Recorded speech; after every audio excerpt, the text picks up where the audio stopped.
Hello students, इस class में हम संगत सिद्धांत के बारे में पढ़ेंगे, जिसे हम टक्कर सिद्धांत भी बोल सकते हैं। जब कोई रासायनिक अभिक्रिया संपन्न होती है तो उसके क्रियाकारक अणुओं के बीच में टक्करें होती हैं। क्रियाकारक अणुओं के रूप में कौन कौन होते हैं? अणु, परमाणु या आयंस। तो अणु, परमाणु या आयंस के बीच में टक्करें होती हैं। ये टक्करें बहुत अधिक संख्या में होती हैं। किसी अभिक्रिया मिश्रण में इकाई आयतन में प्रति सेकंड होने वाली टक्करों की संख्या संगत आवर्ती कहलाती है। क्या कहलाती है? संगत आवर्ती। वापस से सुनिए, किसी अभिक्रिया मिश्रण में इकाई आयतन में प्रति सेकंड होने वाली टक्करों की संख्या संगत आवर्ती कहलाती है, जिसे हम Z से डिनोट करते हैं। और इस संगत आवर्ती का मान 10 की पावर 25 से 10 की पावर 28 तक हो सकता है। इसका मतलब इतनी संगत अगर होंगी तो कोई भी रासायनिक अभिक्रिया बहुत अल्प समय में पूर्ण हो जानी चाहिए, लेकिन वास्तविकता में ऐसा नहीं है। कुछ रासायनिक अभिक्रियाएं बहुत मंद वेग से भी संपन्न होती हैं। ऐसा क्यों होता है? ऐसा इसलिए होता है कि संगत या टक्करें, जितनी भी संगत या टक्करें होती हैं, ये सभी प्रभावी नहीं होती हैं। कुछ टक्करें या कुछ संगत प्रभावी होती हैं एवं कुछ संगत या कुछ टक्करें अप्रभावी होती हैं। सबसे पहले हम प्रभावी की बात कर लेते हैं। प्रभावी संगत ऐसी संगत जो अभिकारकों को उत्पादों में परिवर्तित करने में सक्षम होती हैं, प्रभावी संगत कहलाती है। एवं ऐसी संगत या ऐसी टक्करें जो अभिकारकों को उत्पादों में परिवर्तित करने में सक्षम नहीं होती हैं, अप्रभावी संगत कहलाती है। तो अभिक्रिया भी किस पर डिपेंड करेगा? केवल प्रभावी संगत पर। वापस से सुनिए कि ऐसी संगत या ऐसी टक्करें जो अभिकारकों को उत्पादों में परिवर्तित करने में सक्षम होती हैं, प्रभावी संगत कहलाती है।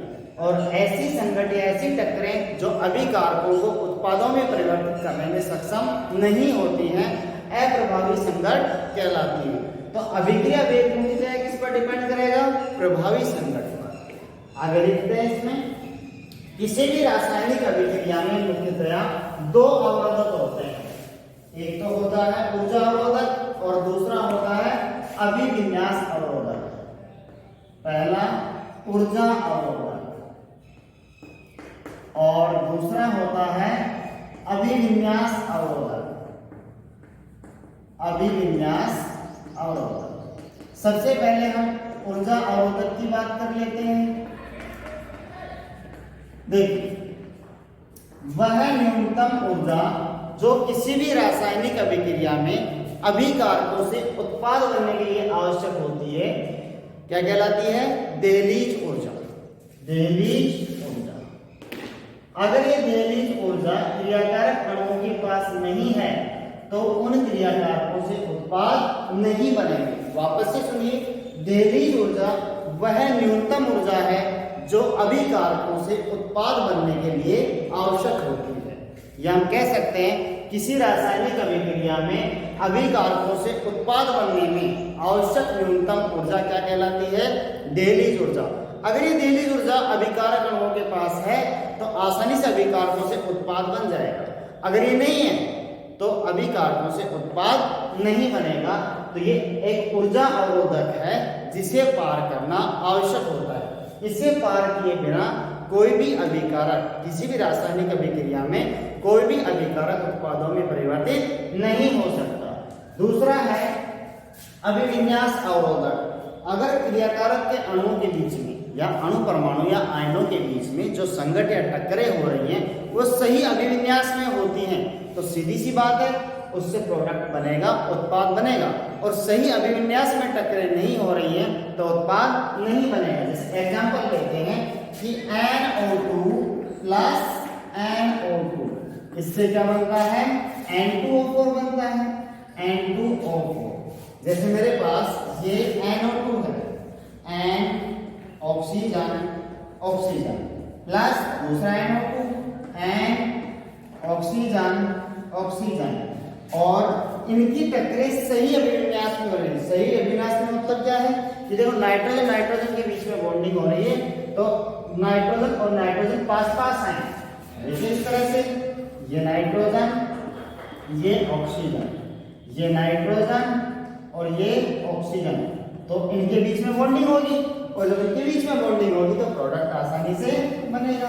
ये लो, ये N2O4 बन रहा है, नाइट्रोजन नाइट्रोजन, ये ऑक्सीजन और ये ऑक्सीजन, ये ऑक्सीजन और ये ऑक्सीजन।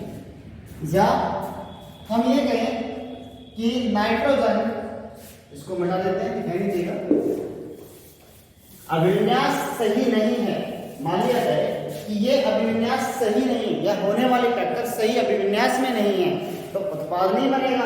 यहाँ सही अभिविन्यास में टक्कर हो रही थी तो देखो उत्पाद बन रहा है। अगर सही अभिविन्यास में टक्कर नहीं है तो किस तरह से, ये नाइट्रोजन नाइट्रोजन, ये ऑक्सीजन प्लस नाइट्रोजन, ये ऑक्सीजन। देखिए जब ये टक्कर होगी या सही अभिविन्यास में टक्कर नहीं होगी तो उत्पाद कुछ बनेगा क्या, कुछ नहीं बनेगा। देखिए इस तरह से, ये ऑक्सीजन, ये नाइट्रोजन, और जब ये नाइट्रोजन पास आएगा तो देखिए ये ऑक्सीजन आ रहा है और ये ऑक्सीजन, इससे क्या बनेगा, उत्पाद बनेगा क्या, नहीं बनेगा, NO2 प्लस NO2 ही मिलेगा।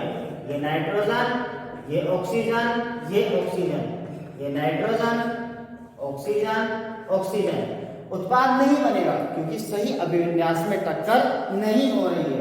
अगर सही अभिविन्यास में टक्कर होती तो निश्चित रूप से उत्पाद बनता। तो हम कह सकते हैं कि किसी भी रासायनिक अभिक्रिया में अभिकारकों से उत्पाद बनने में क्या होना चाहिए, सही अभिविन्यास में टक्कर होनी चाहिए। या दोनों शर्तों की बात करें तो एक तो दहलीज ऊर्जा होनी चाहिए उनके पास और दूसरा जो टक्कर हो रही है वो सही अभिविन्यास में होनी चाहिए, तो वो रासायनिक अभिक्रिया संपन्न होगी और अभिकारकों से उत्पादों का निर्माण होगा। अब हम बात कर लेते हैं अभिक्रिया वेग की ताप पर निर्भरता। अभिक्रिया वेग ताप पर निर्भर कैसे करता है, ताप बढ़ाने से अभिक्रिया वेग बढ़ेगा या घटेगा या फिर अपरिवर्तित रहेगा, देख लेते। अभिक्रिया वेग की ताप पर निर्भरता टॉपिक है अपना अभिक्रिया वेग की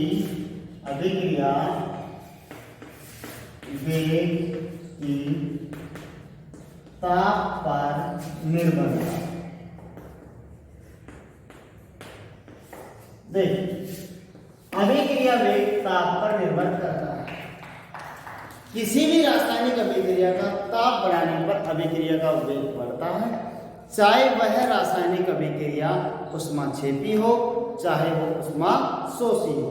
और सामान्यतः ऐसा माना जाता है कि 10 डिग्री सेल्सियस तापमान बढ़ाने पर अभिक्रिया वेग 2 से 3 गुना हो जाता है।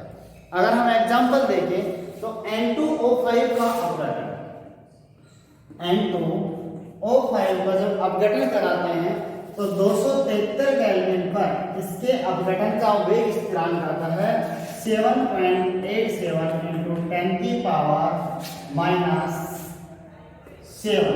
Second inverse. अगर हम बात करें N2O5 के अपघटन की 298 केल्विन पर तो इसका वेग स्थिरांक कितना हो जाता है 3.56 into 10 की पावर -5 सेकेंड इनवर्स। इसका मतलब क्या है, हमारा वेग स्थिरांक का मान घट रहा है या बढ़ रहा है, बताइए। आपको दिखने में ऐसा लग रहा होगा कि घट रहा है, नहीं ऐसा नहीं हो रहा है, क्योंकि 10 की पावर -7 और 10 की पावर -5 बड़ी कौन सी है, 10 की पावर -5। तो हम कह सकते हैं कि किसी भी रासायनिक अभिक्रिया का वेग ताप बढ़ाने पर बढ़ता है, चाहे वह रासायनिक अभिक्रिया ऊष्माक्षेपी हो चाहे ऊष्माशोषी हो। सभी प्रकार की रासायनिक अभिक्रियाओं का अभिक्रिया वेग ताप बढ़ाने पर बढ़ता है। ये N2O5 का एग्जांपल है जिसमें 273 केल्विन पर वेग स्थिरांक का मान 7.87 into 10 की पावर -7 सेकेंड इनवर्स है, जबकि 298 केल्विन पर किसका N2O5 के अपघटन का वेग स्थिरांक 298 केल्विन पर या 25 डिग्री सेल्सियस टेम्परेचर बढ़ाने पर कितना हो रहा है 3.56 into 10 की पावर -5 सेकेंड इनवर्स हो रहा है। या हम कह सकते हैं कि 25 डिग्री से लगभग 45 गुना अभिक्रिया वेग बढ़ रहा है।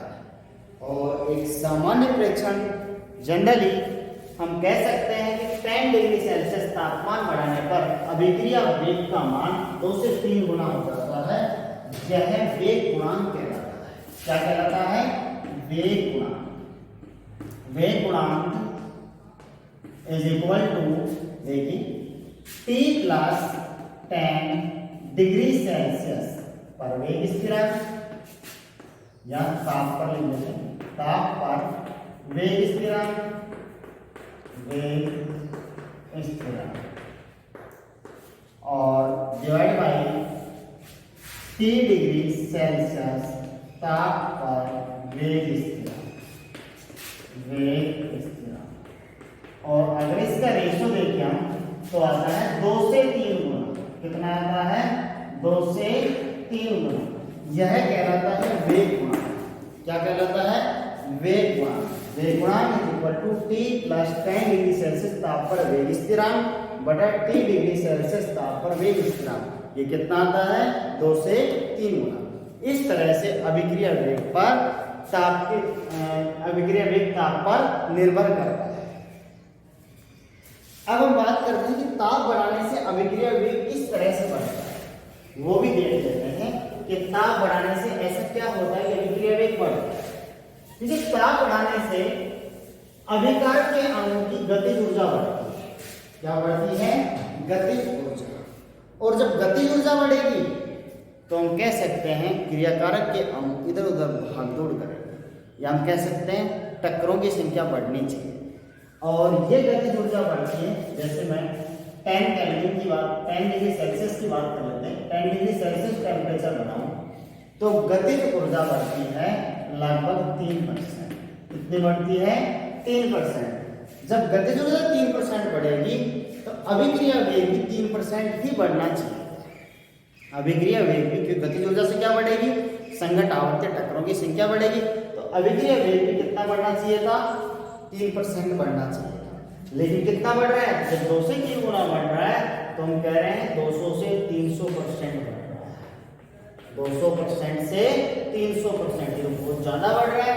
तो इसका मतलब ये हुआ कि रासायनिक अभिक्रिया जब टेम्परेचर पर डिपेंड करती है तो रासायनिक अभिक्रिया का वेग बढ़ने का एकमात्र कारण संघट आवर्ती बढ़ना ही नहीं है, कोई दूसरा रीजन नहीं है, दूसरा कारण है, वो है प्रभावी संघटों की संख्या में वृद्धि। कि संघट आवर्ती तो बढ़ती है लेकिन हमें किससे मतलब है? हमें ज्यादा मतलब है प्रभावी संघटों की संख्या से। तो हम कह सकते हैं कि अभिक्रिया वेग 2 बातों पर डिपेंड करता है, एक तो संघट आवर्ती का मान और दूसरा प्रभावी संघटों की संख्या। हम ऐसा कह सकते हैं कि अभिक्रिया वेग इज इक्वल टू, सबसे पहले मैं लिख दूं Z जो हमारा संघट आवर्ती है, और दूसरा मैं लिख सकता हूं F जो क्या है? प्रभावी संघटों की संख्या। ये हम कह सकते हैं। Z क्या है? संघट आवर्ती, संघट आवर्ती, और F क्या है? प्रभावी संघटों की संख्या, प्रभावी संघटकों की संख्या। ठीक है, इन दोनों पर हमारा अभिक्रिया वेग डिपेंड करेगा। और प्रभावी संघट कैसे बढ़ रही है? संघट आवर्ती तो बढ़ेगी लेकिन प्रभावी संघट कैसे बढ़ रही है, इसको हम पढ़ेंगे मैक्सवेल बोल्ट्जमान ग्राफ से। किससे पढ़ेंगे? मैक्सवेल बोल्ट्जमान ग्राफ से। उस ग्राफ से हमें पता लगेगा कि किस तरह से संघट आवर्ती बढ़ने के साथ साथ हमारी प्रभावी संघटों की संख्या भी बढ़ रही है। वो हम नेक्स्ट क्लास में चर्चा करेंगे।